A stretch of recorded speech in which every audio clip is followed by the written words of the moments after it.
Now your Storm Team 2 forecast first, sponsored by Hawk Law. Good morning. It is 6:30 on Election Day. Live radar right now showing no rain across the low country of South Carolina. We're looking just fine as we start out this morning. Here's what you can expect for the day ahead. We'll be in the upper 60s for the morning bell, or for the...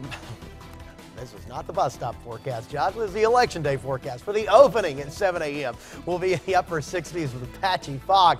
Low 80s for the midday hours with a warm breeze. And by the time we wrap things up this evening, polls close at 7. We'll be in the mid-70s. Could be a stray storm or two around at that point, but I think the best chance for rain holds off until after dark. We're back in less than 2 minutes with a look ahead at the low country's only 10-day outlook. Now, Count on 2, live and local in the low country. This is News 2 Today. Since I've been in office, I've announced 23,000 new jobs, over $8 billion in new investment, and things are getting better. We have more people working now than we've ever had before. Right now, South Carolina is in the bottom fifth of about every list that we want to be on the top of, and if South Carolina were a football team and you were our head coach, you'd be fired.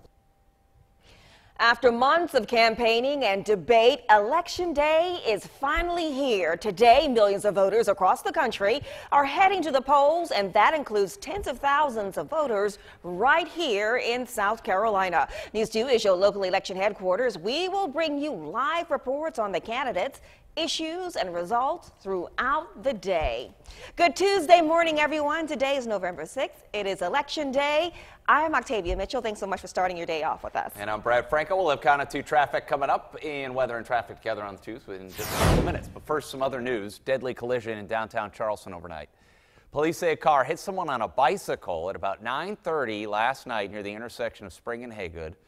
No word yet on what may have caused that accident.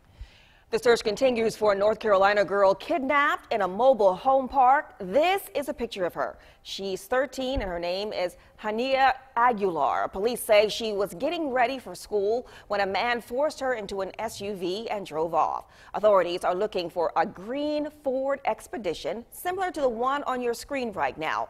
We're told the car belongs to a relative in Somerville and has a South Carolina tag number NWS 984. The paint on the hood is peeling, and there is a Clemson sticker in the rear window. If you've seen Hania or this vehicle, call 911 immediately. It is Election Day. Weather and traffic together on the 2s. Right now it is 6:32. Your morning drive looks great for you to get out and go and vote here this morning. We do have patchy fog showing up here in some areas of Holly Ridge, Givans, and the Ridgeville areas on over to St. George. So just be extra careful when you are getting ready to hit the road here this morning. And you can zoom in. You can see portions of 61 also seeing some of that patchy fog here this morning. So wet roads, patchy fog, really the big story for us here this morning, but really not a bad start to your Tuesday morning. You can see our drive looks great as well. Just a 4-minute delay from Somerville to downtown. 24 minutes. There you go. Jedburgh Road to the Mark Clark will take you about 20 minutes this morning. All in all, not a bad start. Not one incident to report. Hopefully we can keep it that way. 208 right here on I-26. Looks great as you approach Ashley Phosphate Road. Josh.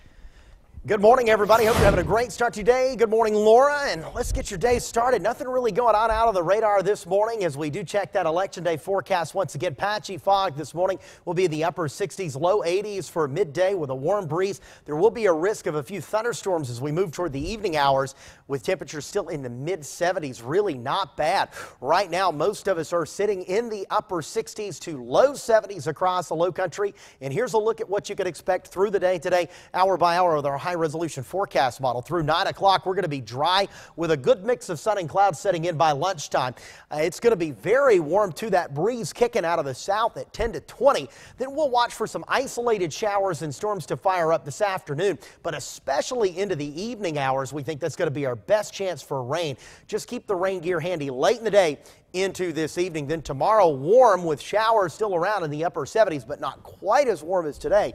Low 70s at best Thursday with showers likely, especially during the first half of the day. Showers, a few thunderstorms around on Friday. Will be in the mid to upper 70s, and early showers Saturday giving way to clearing and cooler conditions for the weekend. By Sunday, Veterans Day, we're talking low to mid 60s.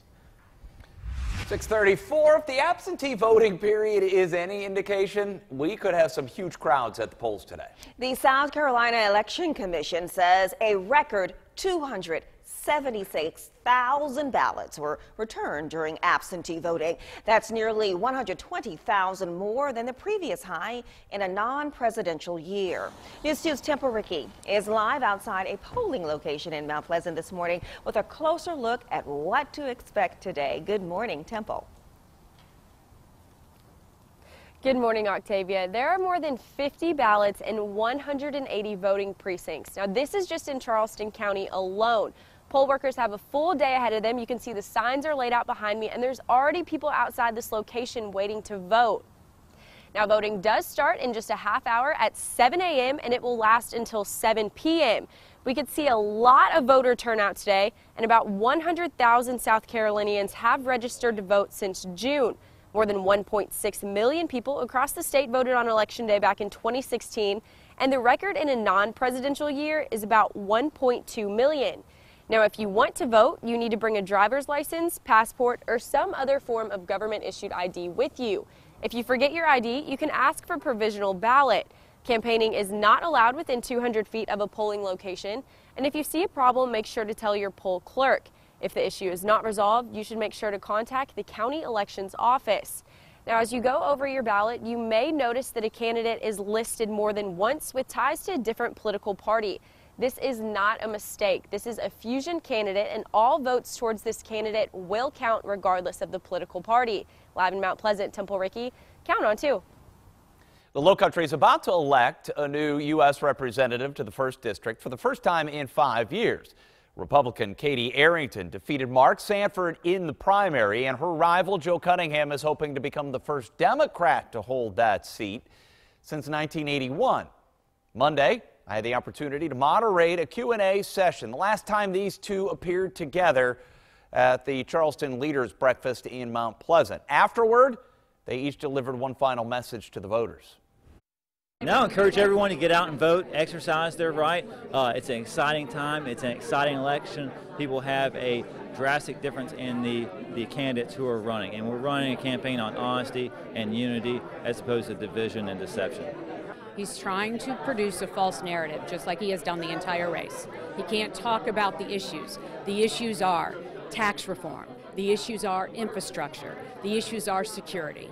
Those are the things that we should be discussing. Well, just last week, both candidates dropped by our studio for lengthy one-on-one interviews, and you can check those out right now at countdown2.com. Just find the banner for your local election headquarters. 6:37 right now. Among the issues on the ballot is a proposed amendment to the state constitution.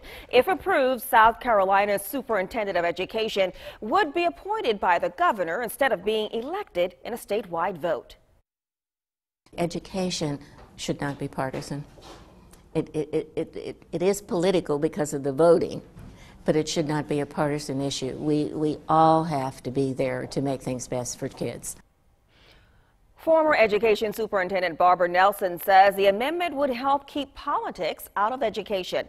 Governor Henry McMaster and the current head of education, Molly Spearman, both support the measure. Spearman's former opponent, Israel Romero, argued against it, saying, quote, "What they are trying to do is have control. The superintendent has to be independent, not somebody who is being given instructions by the governor."